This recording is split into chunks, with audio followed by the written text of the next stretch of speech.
Hey guys, welcome to our first review of Air India. Today we are flying economy on a domestic flight from Bangalore to Mumbai. Unfortunately, we were a little late at the airport and a bit in a hurry, and therefore have not recognized that our camera was not recording during our check-in process. And also please excuse the terrible camera movements in the next 20 to 30 seconds. Before I will tell you more about our check-in experience, let me give you a bit more details about our today's flight.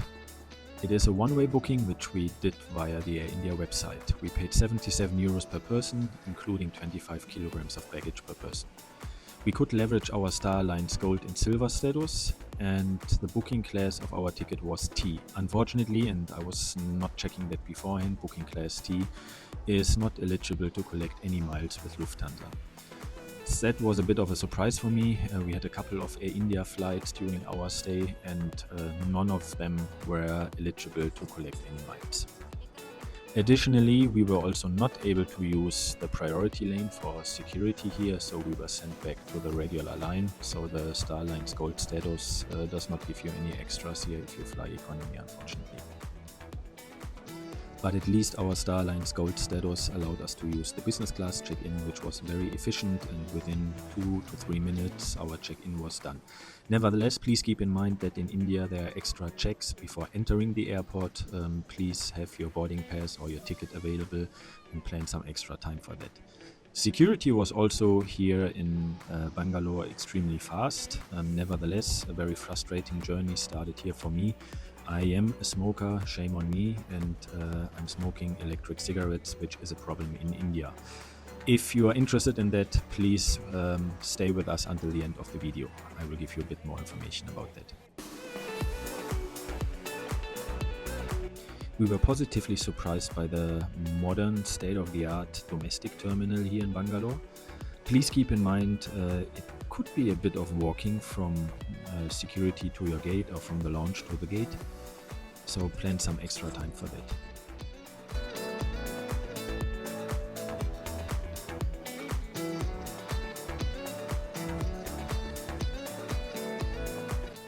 Due to our status, we were also able to leverage the Air India lounge with our economy tickets. Unfortunately, we haven't recognized it here by passing by it. It's also not mentioned that it's the Air India lounge, so after a few minutes we realized that we somehow potentially have missed it, so we went back.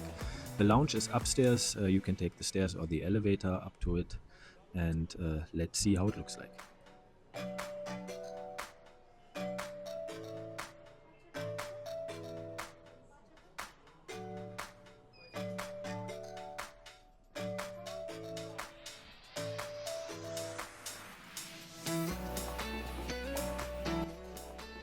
There are several lounges here available. The Air India one is towards the right, unfortunately without any view to the runway.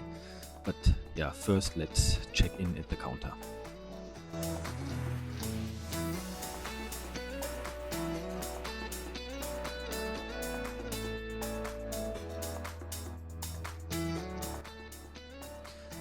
The lounge was surprisingly empty and also looks quite comfortable.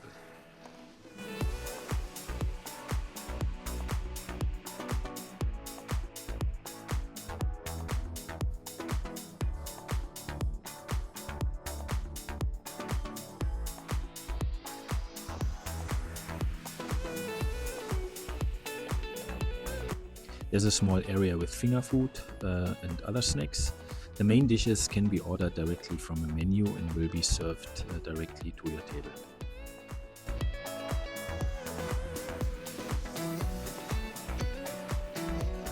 The dish we ordered was really delicious. Overall, I need to say that the lounge was a very positive surprise.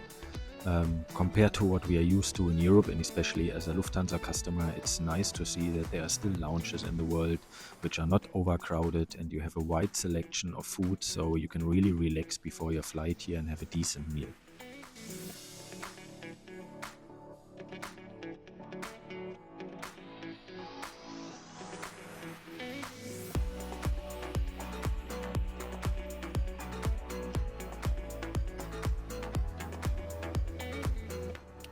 We went on time towards our gate. The way was a little longer than expected.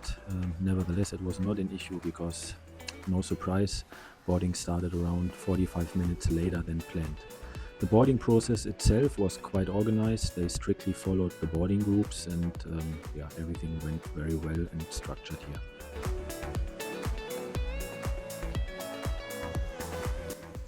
Our airplane today is an A320, which belonged to Vistara before, and you can still see the Vistara logo on the seats. And economy and business is also separated by a different color. Interesting. A little bit annoying was that Air India is constantly playing their Air India music, not only in the lounge, also in the airplane during the boarding and also after landing. So you will definitely not get it out of your head anymore after an Air India flight. A very nice feature of the seat is this little phone or iPad holder, especially when the seats like this one are coming without any entertainment system. That's a nice little gimmick.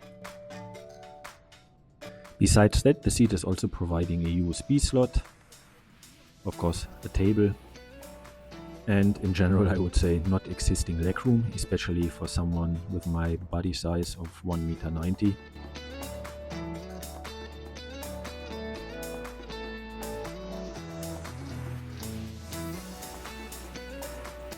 As I already mentioned, there's no entertainment system in the seat, but Air India is still leveraging the old Vistara Wi-Fi entertainment system, which allows you to connect via Wi-Fi, and then you have a selection of movies, TV shows, the flight map, and so on. It's not providing any internet connection, but for a short domestic economy flight, I think that's a nice feature. But to manage expectations here, this functionality is only available on former Vistara planes. Even on that short 1 hour and 50 minutes domestic flight, Air India is providing a quite decent meal. We really enjoyed it, and it was an evening flight, therefore highly appreciated.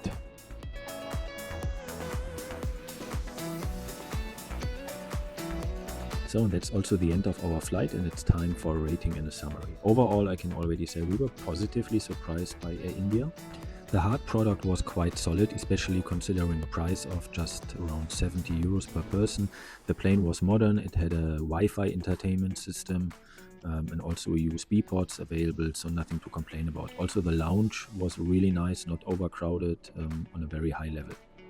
The soft product we would rate a little lower.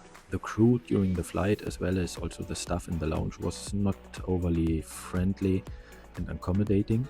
Also the fact that as a Star Alliance Gold member you are not allowed to use the fast track security was a bit confusing. Overall, we would recommend Air India for domestic flights. What you get here for your money is, in a comparison to European domestic or continental flights, a much better experience.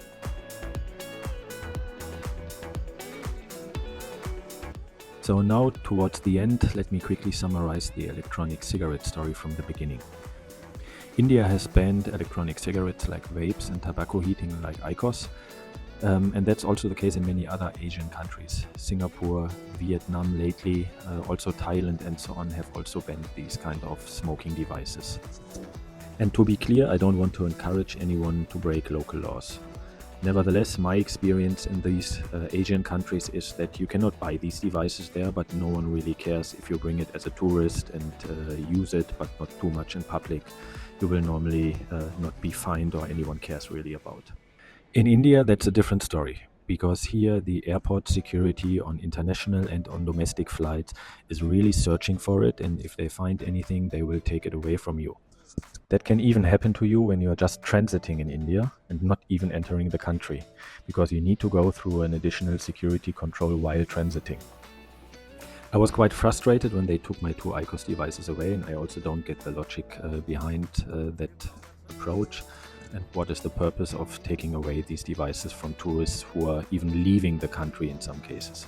So overall, better leave your vapes or IQOS at home when you are traveling to India, and let me know what you think about that in the comments, or if you have some experiences by yourself, let us know. And as you can see, I changed to regular cigarettes here in the airport for the next few days.